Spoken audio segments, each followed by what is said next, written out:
Well, the melt-up in stocks continues with the S&P 500 hitting a new all-time high since last week's market update. Investors seem unconcerned that the party will stop now that the central banks appear to be all in doing whatever it takes to prevent another downturn.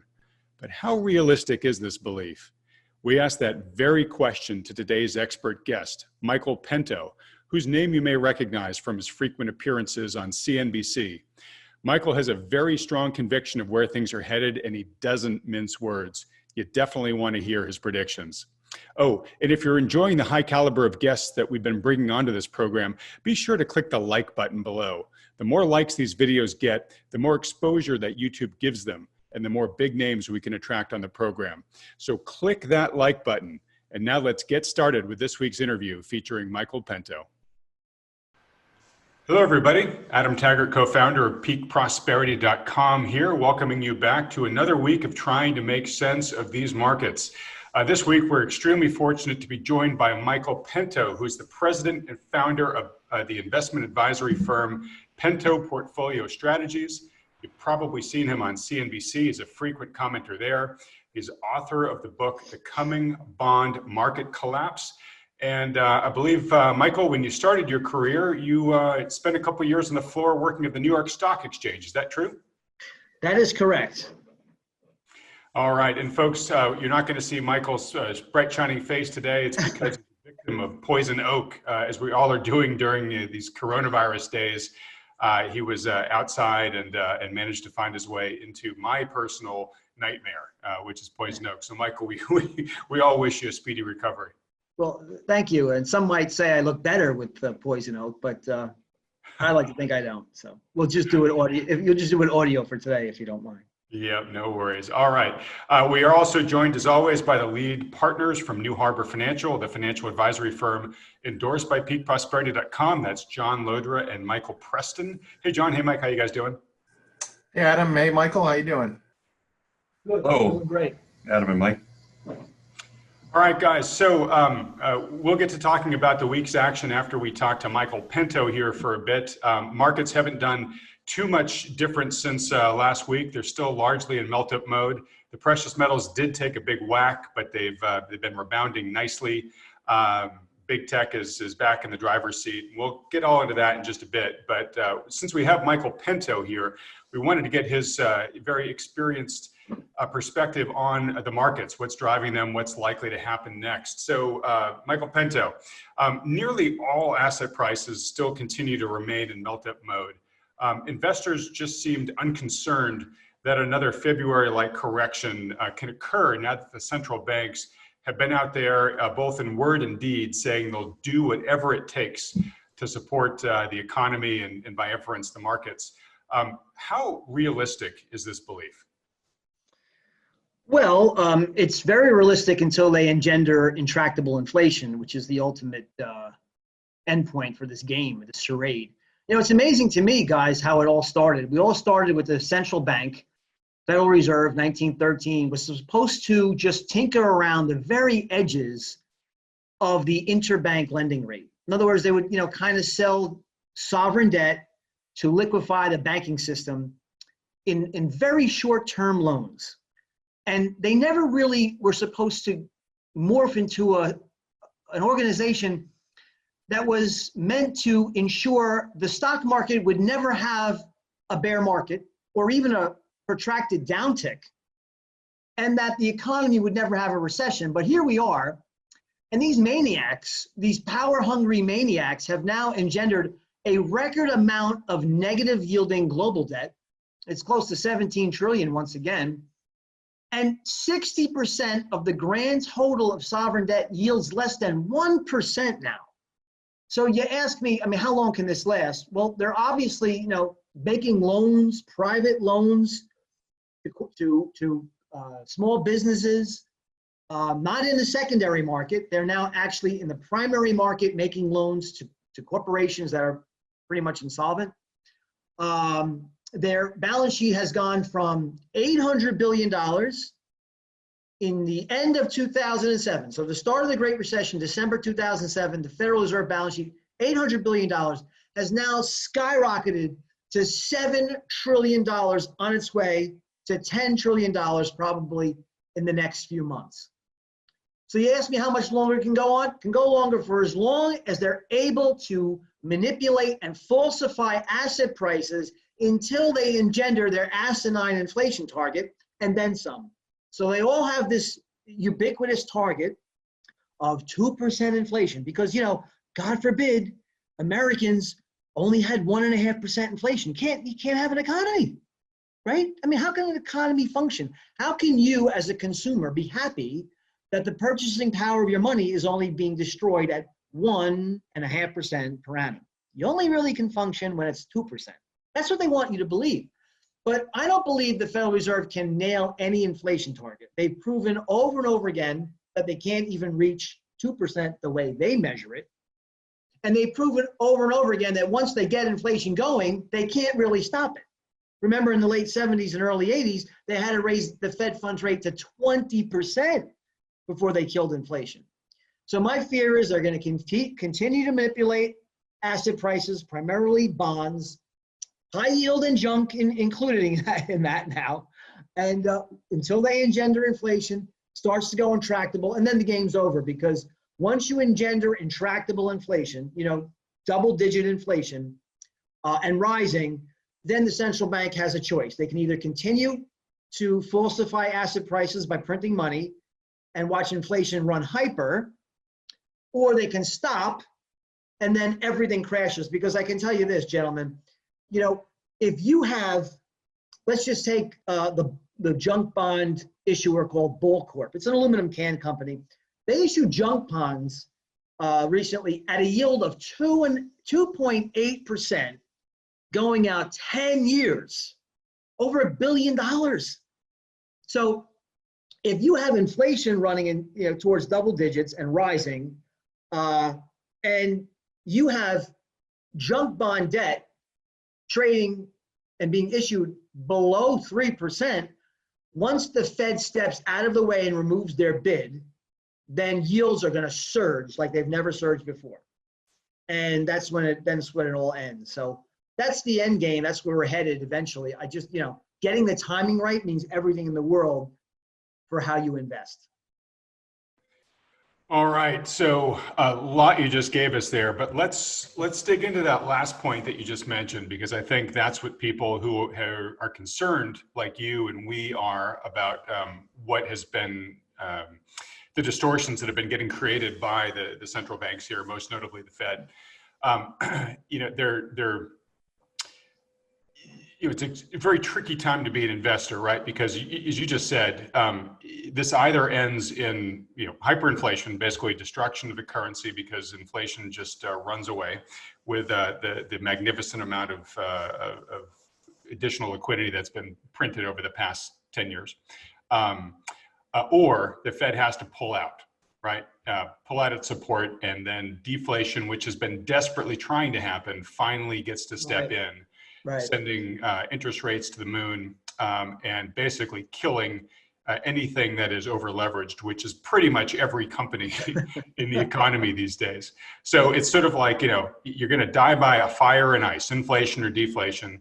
And you have to position yourself quite differently for either case. So, nobody knows the future, but what are the key things that you're looking at? Because you do manage capital. What are the key things you're looking at to try to sort of stay on top of where we are in the story, both in terms of which probability might be more likely in the near future, and what signs are telling you that it might be time to position one way or the other?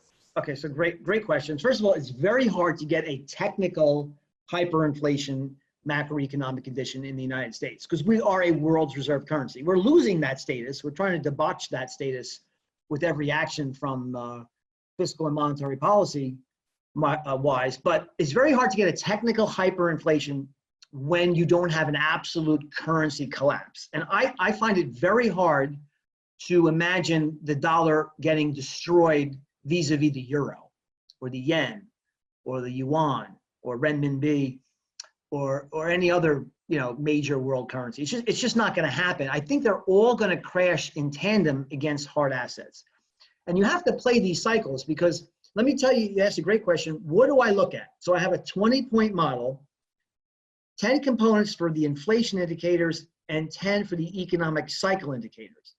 And by monitoring these components, I can determine, are we in an inflationary or a growth cycle? And is that inflation of the stagflation variety, or is it not of the stagflation variety? Or are we recessing, depressing, and going through a disinflation or deflationary crisis? So if you know that, you'll not only be able to participate on the upside when the bubble is expanding, with appropriate ballasts in the portfolio, but most importantly, you can protect and hopefully profit from the downside when this, charade ends. So I look at primary pole position is the G3 monetary policies and the G3 fiscal policies. And that's going to determine, for the most part, where we're headed on that spectrum between inflation and stagflation. So just to read, just to read off a couple of components of the model, I have real interest rates, which is effective Fed funds minus the 10-year nominal note, break-even spreads, gold and silver index, US dollar index, ISM prices paid, Baltic dry index, M2 money supply growth rate, CRB index, and nominal long-term bond yields. And then on the economic side of it, I look at public and private sector debt to GDP, total market cap to GDP, high yield and treasury and LIBOR spreads, the 10-2 treasury yield spread. I look at the New York Fed economic index, pending home sales, leading index for the US, and the NFIB small business index. So if you could, these are very carefully back-tested components. And they sometimes change over time when I find better ones, but if you know where the economy sits on the spectrum between inflation and deflation, you can invest appropriately.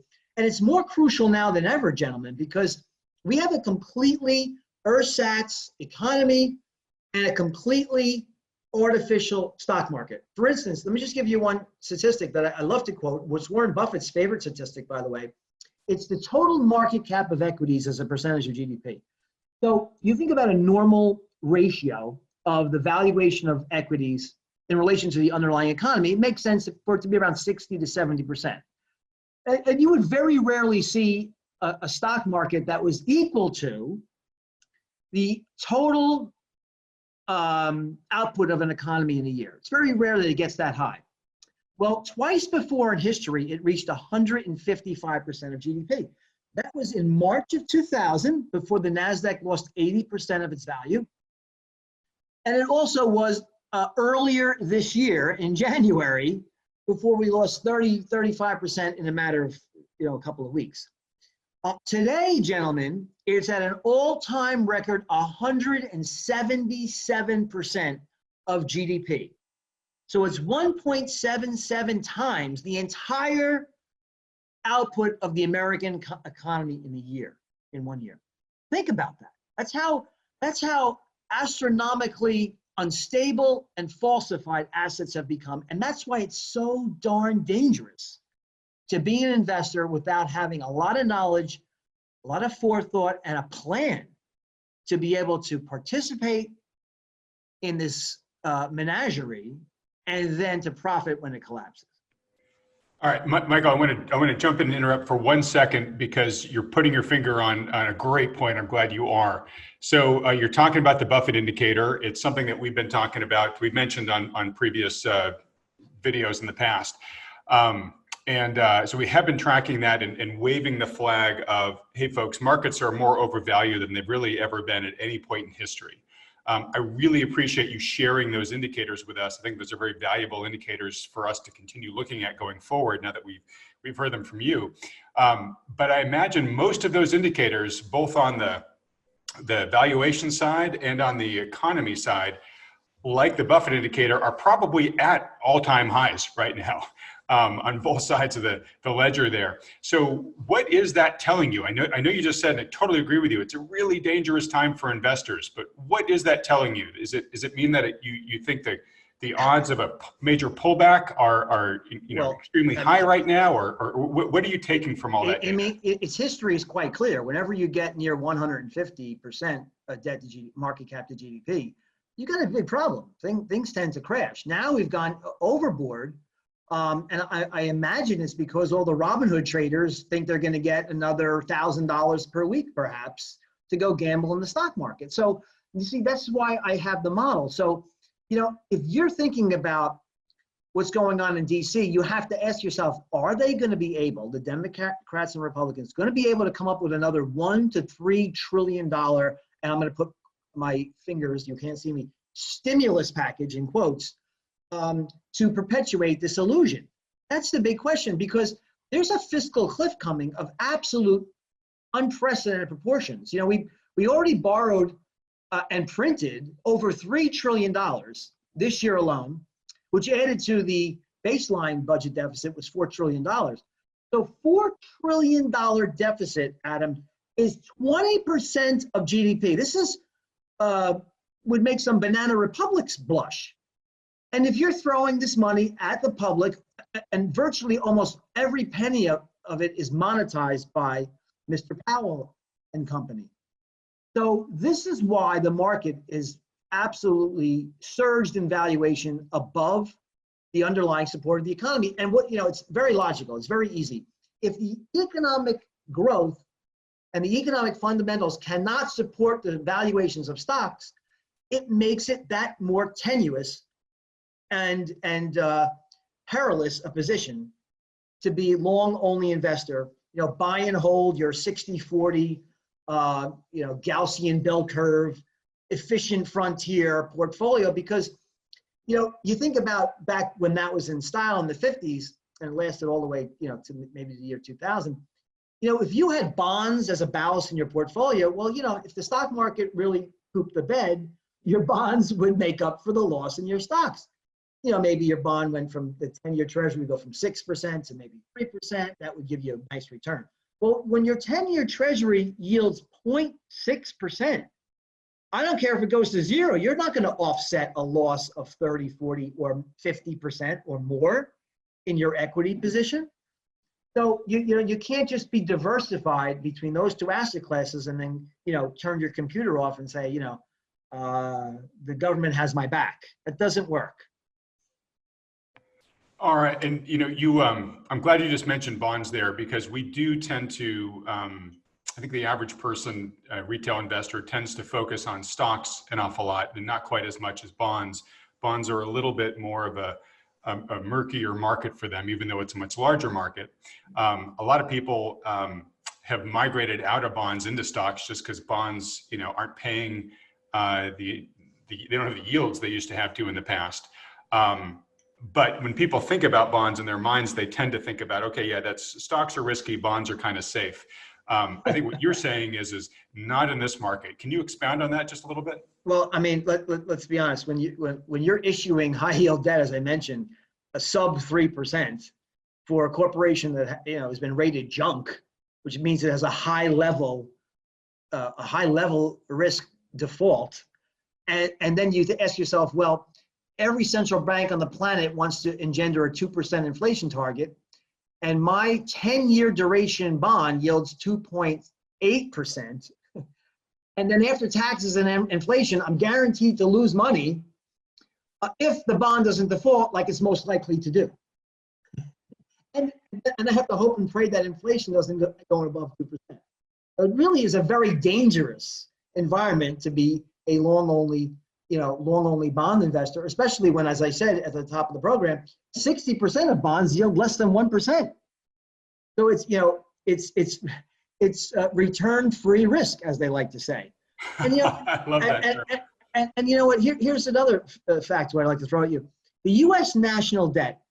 People like to quote debt as a percent of GDP. Well, first of all, if you want to do that, let's just say the U.S. national debt is now 130% of GDP. That's pretty scary, Adam. That's the highest it's ever been since right at the end of World War II. I look at a more appropriate or an incisive statistic, and I look at the debt as a percent of revenue. So if you look at the percent of revenue, after all, you can't tax all of GDP because, if I say, Adam, I don't know what you make, but whatever you're making, 100% of it is going to go to me. Well, I bet you would stay home and wait for Mr. Mnuchin to send you a nice big check in the mail, Absolutely.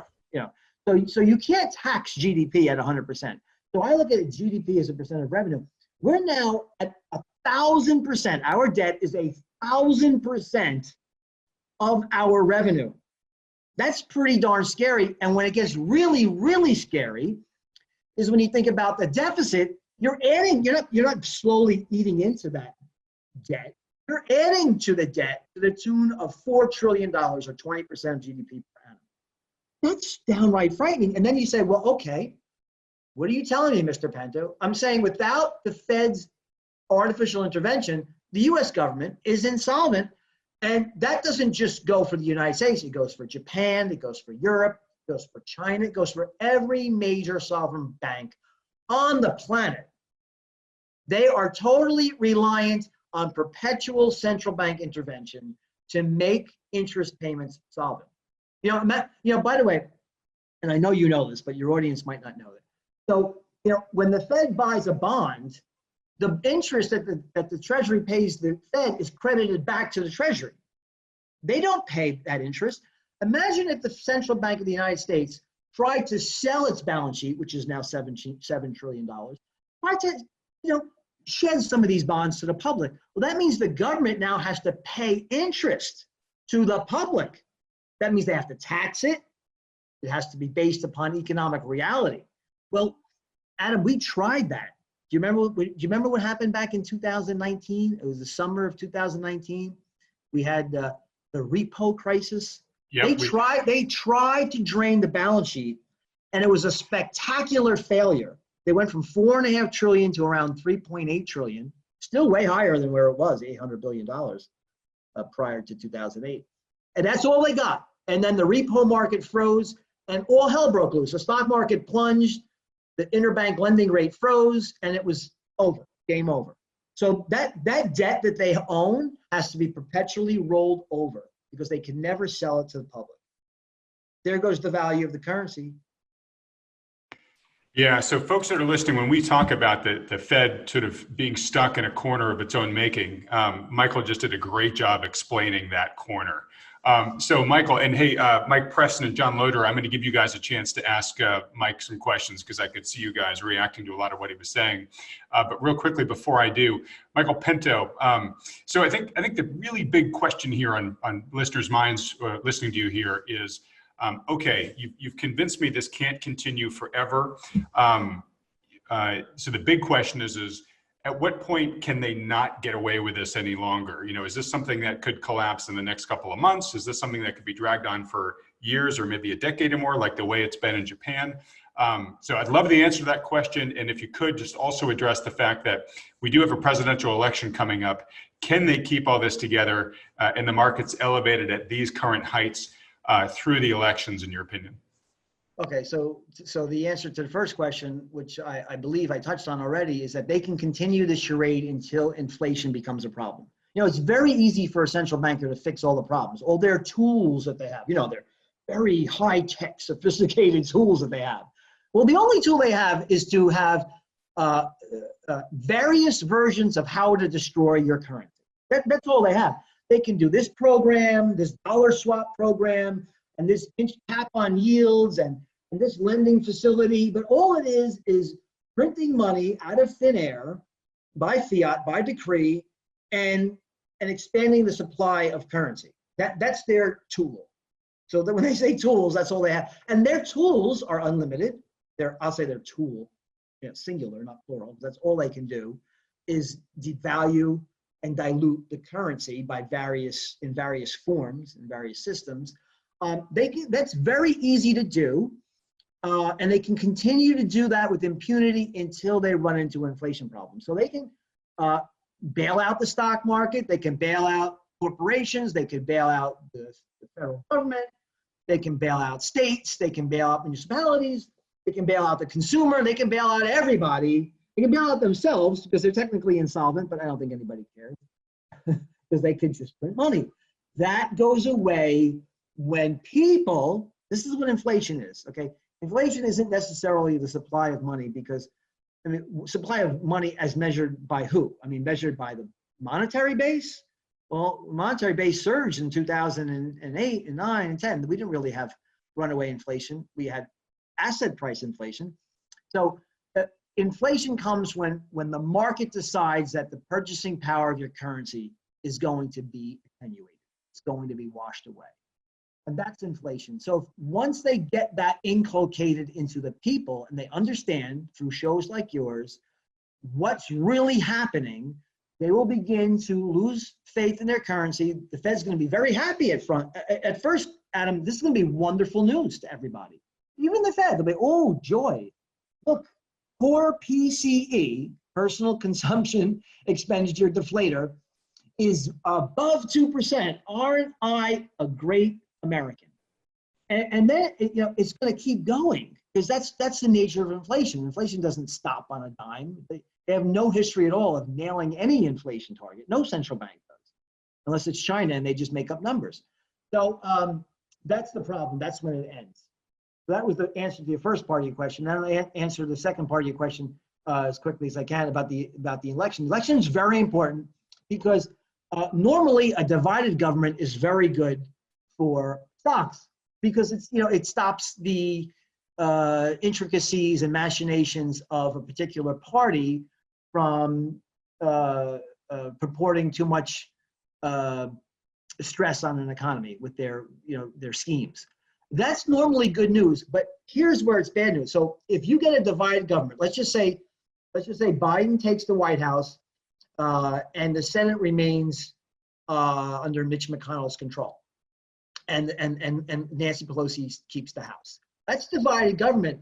I believe there'll be no more stimulus packages passed. And that leads right to the fiscal cliff. And if you have that fiscal cliff where you have $3 trillion running out all of a sudden, no more $1,000 checks coming in the mail from unemployment and enhanced unemployment and PPP loans and all this forbearance, all that stuff goes away, then you're going to run into a fiscal cliff. The market's going to be in big trouble, I think, if it's a divided government. On the other hand, if you get a Democratic sweep of DC, then you might get more and more iterations, and you'll bring about that stagflation intensity much quicker. All right, so New Harbor guys, I'm going to bring you in here. Mike Preston, I'll start with you, but you manage money just like Michael Pento does. I think you see the world through a relatively similar lens as Mr. Pento, but I'm curious, Mike, what's your reaction to what's going on here? I mean, how is this all relevant to the way in which you guys are looking at managing your portfolios? I find listening to Michael pretty fascinating. He's dead right about the fact that it's all about stimulus, all about the Federal Reserve and other central banks all the time. As a money manager, I'll be honest, it's pretty maddening after all of these years of trying to navigate. We've been forced into game theorizing what the Fed is going to do next. All while in the last few years anyway, we were in hyper overvalued markets. These markets are dangerously overvalued, as Michael mentioned. After the recent drop in GDP, we went from about 150% market cap to GDP to up near 170 something percent market cap to GDP, a never before seen level. This is the so-called Buffett indicator. And a lot of what we do is based on valuations. Technicals also come into it. Technical analysis, and technicals have been really, really poor for a long time. Frankly, for this whole rally off the February low, market breadth has been bad. Sentiment has been off the charts bullish. Put call ratios on the whole market and on the top five, like the FANGs, are at levels really never before seen. For the S&P put call ratio, the 20-day average put call ratio is at 20-year extremes. So it's been a real, it's been a forced market to say the least, and it's been exasperating for money managers.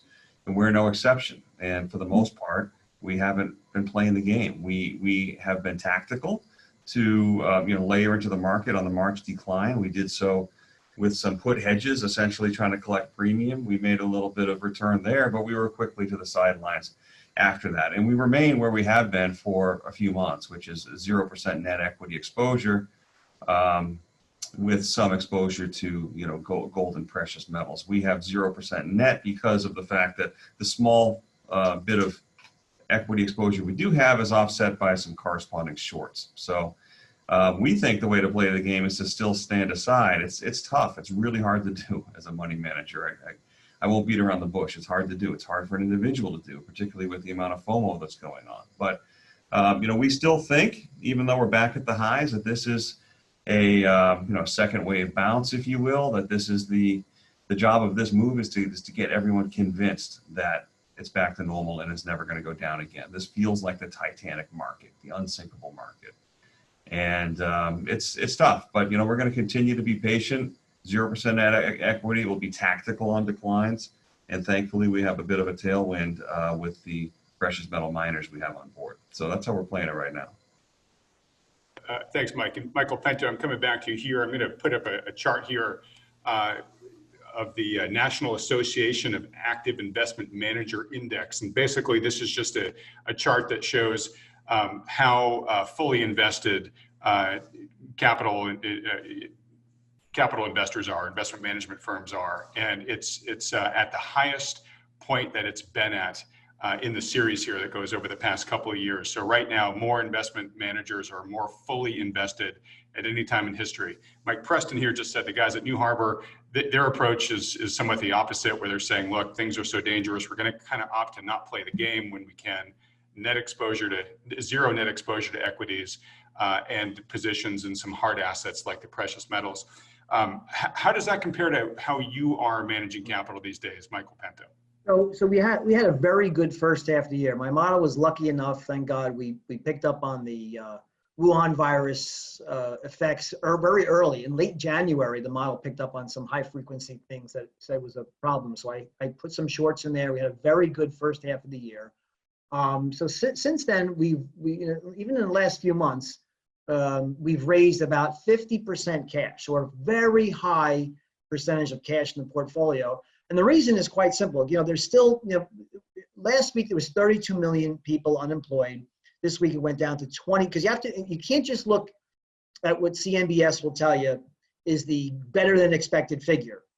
You have to include the pandemic unemployment assistance in that figure of how many people are home, they used to be employed, and are now receiving a stipend from the government. So it's 28 million people, over 10% of the workforce, which is really close to a depression, Adam and Mike.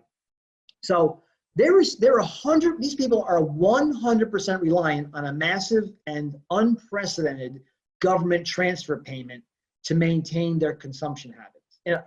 However, that stipend has been cut by 30% because they're just not agreeing on this next round of stimulus. So there's a danger here. I mean, it's not become manifest yet in the market, but there's short-term danger. And I believe it hasn't become manifest yet because I think the tape reading algorithms and the big hedge funds don't yet believe that the Congress is going to fail to do anything imminently. But that's not what I get paid to do. So here's the facts. The facts are there has been a 30% cut in that stipend for 30 million people recently. And those people need that money to maintain their consumption habits. So that means that there could be a short-term fiscal cliff coming. And I think that's going to wake up Wall Street. When Wall Street wakes up, Adam and Mike, that's when politicians wake up. Nothing can get these people together in a room to do something faster than a 5 to 10% correction in the stock market. So I think you might get that relatively soon. If that's the case, I'll use that to buy and draw down that capital that's in reserve, because that's what I think they come together and decide to do one more stimulus package one more time. And then it's going to be all eyes on the election, because like I said, watch what happens with government, because it could be a real problem having divided government, and that's totally reliant. The private sector, corporations, let's just touch on corporations real quick. I don't want to go too long, but real quick. Corporate debt was already at a record high as a percent of GDP going into the pandemic. It has now surged to $17 trillion, according to the Z1, not Michael Pento. And that's rising at a 25% annual rate. Okay? This is, this debt is the worst kind of debt. It's not used for capital creation, purchase of capital goods to boost productivity. It's used to replace lost income. That money goes away if DC, when DC runs out of room to create and purport these massive multi-trillion-dollar stimulus packages. And even if they don't have the will and desire to stop doing it, the bond market and the currency is going to force them to stop. So when that stops, you get your fiscal crash. And even if the Fed's in there buying what's out there, you need to have fiscal and monetary policies working in tandem to keep this charade as overblown from reality as where it is now. Yeah, I totally agree. And you talked about the what was it, the PUC is what it's called, I think. The PUA, Pandemic Unemployment Assistance, which everybody, Adam, nobody really, like they pretend it doesn't exist. Like if you're a contractor, a contractor 1099, you couldn't normally tap into unemployment insurance, state unemployment insurance. You weren't eligible. Now all you have to do is say, I am willing and able to work. I was a contractor, or I would like to get a job and I can't get one. You go into PUA. Even if you didn't work before, even if you really didn't have a job, you're getting almost $1,000 per week. Now, I'm not a political person. I would just say that the new vice president candidate on the Democratic ticket would like to increase that to $2,000 per week. And if you add up all of her, I call it UBI, Universal Basic Income, because they're paying, so it's $2,000 per person, $4,000 marriage filed jointly, plus I think is it 2,000? Anyway, I added it all. It's 2,000 per eligible child up to 3. You're talking about in total $10,000 a month in helicopter money, universal basic income. I mean, you can imagine. I mean, this is Venezuela, the direction we're going to go, and maybe this pandemic was a perfect excuse to get you there. Well, that's what I wanted to sort of put my finger on, which is they've been giving the $600 a week that you talked about, and that was on top of the additional unemployment assistance. So it was about $1,000 a week for folks. Reuters just came out with a poll the other day saying that a third of those 30 million households receiving this support said that they are concerned for the basics of life going forward, meaning just getting enough food to eat, being able to afford shelter. And that's with having been on this assistance program, right? So, you talk, Michael, about the fact that they might be able to do one more of these stimulus packages at some point in time, but it implies that, it's beginning to run out. And at the same time, we got to look at the real economy, right? I mean, we've just gone through the worst quarter for GDP in history, right? I mean, we've got businesses that are dying right and left on the vine. The actual things that power our economy, actually pay people incomes, productive incomes, are heavily handicapped right now and do not look like they'll be rebounding quickly. So there is a sense of look, there's a terminus here on one side or the other. Either there's just not enough economic activity to fund the government's ability to do this, or we get to the point where we're distorting things so much with new Fed printed stimulus and whatnot that we end up breaking things there by unleashing too much inflation, as you were warning earlier. So it does seem that no matter which path we take here, this status quo trajectory cannot continue for too much longer. Well, you touched on a great point. Is here it is. So we already proved that the government's balance sheet has been destroyed, absolutely destroyed. And we proved that the corporate balance sheet has been destroyed. That's true as well. It was destroyed before. This was the nucleus of the crisis before the Wuhan virus pandemic. But the consumer balance sheet has been held up. It's held up pretty well. I mean, there is a record amount of household debt. I'm not saying that. But as a percentage of GDP, it's actually lower than it was in 2007. And here's the thing. If the vaccine, this is the hope, the vaccine is supposed to come out in the next couple of months. And the hope is you can get everybody vaccinated. The Wuhan virus dissipates into history, and these people can get back on the employment rolls immediately. That's the hope. So you run out of fiscal and monetary stimulus, mostly on the fiscal side. You get the vaccine out, and everybody runs off to their job before Christmas, goes out and spends money. I mean, that's not very. I would think that's a specious position to take, because this vaccine, first of all, the vaccine is not going to be something that's going to be issued one time. The vaccine most likely will have to be given in multiple doses. So you have to vaccinate hundreds and hundreds of millions of people multiple times. That's A. B, what percentage of the population is going to rush off to take a vaccine that's been developed at warp speed? Okay, this is a vaccine that has a new technology, and from all I know is that, and listen, I'm not a virologist or epidemiologist. I'm not saying that I am, but to say that everybody's going to be the rush off to be the first one to get vaccinated with a very new technology, and for a novel coronavirus, and the success for vaccines and coronaviruses are not very good. That's the issue. So I think we're going to have to deal with this virus for yet another few quarters. In other words, we're going to get treatments. We're going to get a vaccine, most likely, at the best case scenario. It might be 50 to 70% effective. Many people don't take it. So it's a messenger RNA vaccine is a totally new technology. I just don't know. From the people I talk to and the polls that I've done, there's just a very low percentage of the population that's going to rush off and take a messenger RNA vaccine without it being proven first. So you're talking about mid-2021.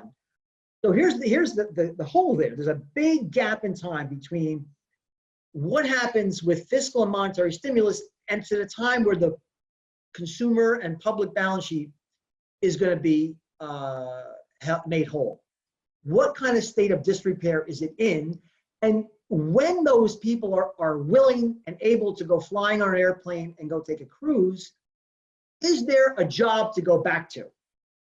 How effective was the government in keeping restaurants, hotels, and bars, and all of the field of entertainment afloat while we waited for the consumer to get ready to go out and spend it anymore? This is the key question, and is not as easy as you think. Right, and just looking at the data right now, as you said earlier, it's roughly 30 million people that are still on unemployment insurance, and even this week, the initial claims number was better than expected, but it's still, it's a disaster. Historically speaking, it's a disaster. It's still a disaster, and we're still losing jobs. We're still adding to the list rather than actually bringing people off of it. So initial claims was just under for the first week in 21 weeks. Initial jobless claims, not continuing. Initial claims was south of 1 million people, but it was just south of 1 million. It was 900,000 something. Right, so it's still a horrific number. Horrific. Right. So I agree. I mean, as we just talked about, there's the whole monkeying that's going on with stimulus and both fiscal and monetary stimulus. But then there's just also the huge question mark about the real economy. And right now things are not looking great, and the trajectory to getting back to healthy is definitely unclear, and what we're seeing right now is not a lot of momentum heading in the right direction. All right, so with that being said, I want to begin to somewhat wrap things up because we're getting near the end of our time here. John, I want to come to you next. Sorry I haven't gotten you in the conversation sooner.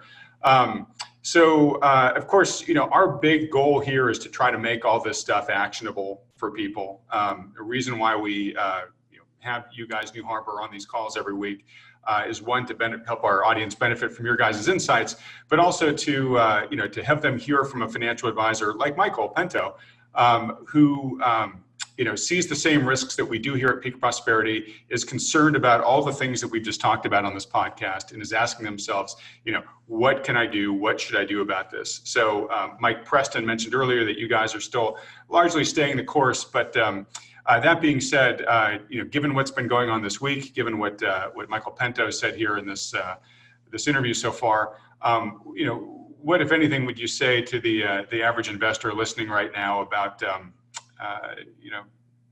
trying to chart a course through these incredibly turbulent markets right now? Yeah, well, thanks, Adam. And I've enjoyed sitting back here listening to the comments of Michael Pento, and Mike Preston, my business partner, and I talk all the time. So, everything he said is certainly, but I don't have much to add there as to the prior comments. But I think most important is for folks to never lose sight of really where we are. We can talk about the daily, machinations of markets or whatnot, but if you lose sight of where we are, I think you're setting yourself up for a major problem. Because we can't say, so Michael referred to the Buffett indicator, it has a perfect track record in that every time it's gotten to the levels, 1.5 times or even 177% where we are now, it's resulted in a horrific crash eventually, okay? And people get wiped out if they lose sight of that. Doesn't mean it happens right away. In fact, oftentimes with the nature of the beast is markets levitate further and the extremity even gets even more extreme and it sucks people in. So losing sight of where we are is the major problem. And I think part and parcel of that is having unrealistic expectations about what the likely returns are from these levels. Yeah, it's one thing to say, okay, a crash is eventual, but it's not happening yet. We'll just continue to stand by the exits and run for the exits when trouble starts to appear. But the reality is, if you look at indicators like the Buffett indicator and even better ones that have better statistical correlations with future returns, you can pretty confidently say that over the next decade, let's say, for example, the market, the S&P 500 is likely to go nowhere, including dividends and probably even negative returns. So folks that consider themselves investors, and particularly the kind of folks we talk to that are looking at their financial assets as a critical part of their retirement and life security, investing in markets right now is not investing. It's outright speculation. There's no way to mince words on that. So, and that speculation is invited when you lose track of where we are in the cycle. And make no mistake about it. Michael Pento talked about debt to GDP. I'm looking at a chart, and this is publicly available data. You can go back, anybody can go find on the Federal Reserve Economic Database. You look at debt to GDP in the US, it's been rising since the 1980s. There was a little period of retreat in the late 90s when we had some budget surplus, but it's been going higher for the last 40 years, and certainly has gone to kind of blistering pace higher in recent months and years. So especially in the context of a political backdrop, election, this mantra that we continually hear that don't worry about deficits, we're going to get the economic growth to grow out of them, just doesn't happen. Look at the last 40 years as ample evidence for that. And both political parties are guilty of that. The fact of the matter is our central bank enables our politicians to spend too much money and borrow too much money and put it to work in the wrong places. That end of story. So right here now is to firstly don't lose track of where we are, and then understand that anything around the edges is speculation, and you better have defined risk controls if you're going to speculate in this market. Great perspective, John. All right, as we wrap up, Michael Pento, anything to say in response to what John just said there? I'll give you the last word here. How about ditto? I took enough time for you. How about ditto? Great advice. Well, hey, Michael Pento, thank you so much for joining us this week. Best of luck healing from the poison oak. Like I said, that is my personal scourge. I hope you're on the mend with that and you're getting to the better side of it. But my sympathies there. Thanks for joining us. If anybody is interested in learning more about Michael Pento, Michael, what should they do? Go to pentoportfoliostrategies.com. Pentoport.com. That's the website, pentoport.com. You can email me directly at mpento@pentoport.com. Wonderful, Michael. Thanks so much. All right, and Mike Preston and John Lodra, thanks so much again for joining this week. I didn't realize we were going to get so much of Mike Pento's time. Really glad we did. Sorry you guys didn't get as much chance to chime in as you normally do. We'll remedy that next week. And as we do, I will wrap things up just with a reminder, really everything that Michael Pento was hammering away on. Incredibly risky time for investors, very, very hard for the individual investor to chart these courses alone. You really want to work with somebody who's watching these markets full time, day in, day out, who's got a dashboard of key metrics and an investment strategy of what to do when the dashboard is telling them one thing versus another. If you're interested in working with a portfolio manager like that, that's why we have the folks from New Harbor here on the program. We've worked out a relationship with them over the years where they will give a free portfolio review to anybody from the Peak Prosperity audience that wants to give them a call and have a quick conversation with them. If you want to learn more about how to do that, just stick around to the end of this podcast. We give you all the details on that. Mike and John, as we do every week, I'll make sure that the Greylock Peak URL is displayed on the screen so that folks know how they can easily get a hold of you guys. But that's a public service that we've worked out between New Harbor and us, because we just want to help people make informed decisions in these incredibly complicated and risky markets. With that being said, John and Mike, thanks again for joining this week. We'll look forward to seeing you guys doing this again next week. All right, Adam. Thanks a lot. Good to see you again. We'll talk soon. See you next week, Adam. Thank you. Bye, guys. If you'd like to schedule a consultation with the financial advisors at New Harbor Financial, simply go to greylockpeak.com. These consultations are completely free and there are no strings attached. The good folks at New Harbor will simply answer any questions you have about your investment goals or your portfolio and give you their best advice given the latest market outlook. They're willing to do this because they care about protecting people's wealth and because Peak Prosperity has connected them with so many thoughtful investors just like you over the past decade.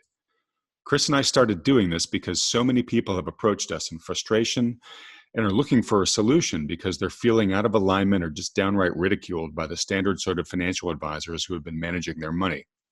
You know the type, the kind that just pushes all of your money into the market, scoffs at the idea of owning gold, and when you bring up concerns about the market's sky-high valuations, they say, don't worry, the market's always going to take care of you. For many of the reasons discussed in today's video, we think this is one of the most challenging and treacherous times in history for investing, which is why we strongly believe that today's investors are best served working in partnership with a conscientious professional advisor who understands the risks in play. Now, we're agnostic which professional advisor you'll work with, just as long as they're good. If you're already working with one, that's fantastic. Stick with them. But if you aren't, or you're having trouble finding one you respect or trust, then consider talking to John and Mike and the team at New Harbor. And for those about to ask, yes, there's a business relationship between Peak Prosperity and New Harbor, which we had to put in place to make sure that everything is handled according to SEC regulations. All the details on this are clearly provided on the greylockpeak.com website. Also, it's important to note that New Harbor is able to work with U.S. citizens, green card holders, and those with existing assets in the USA. But for regulatory reasons, they aren't able to take on non-U.S. clients.